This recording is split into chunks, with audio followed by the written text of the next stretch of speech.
Боевая машина пехоты протаранила забор госрезиденции Ала-Арча. Видео происшествия снял очевидец Калмаков Асаад Марсель Джамиль. Как сказал другой очевидец Азиз Перемкулов, это произошло случайно. Машинист-механик не рассчитал скорость и уклон, а затем протаранил забор западных ворот госрезиденции, пишет он.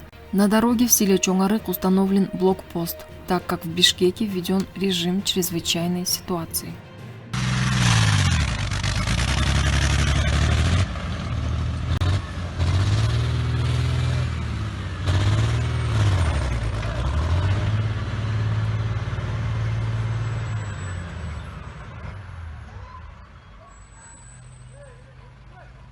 Да!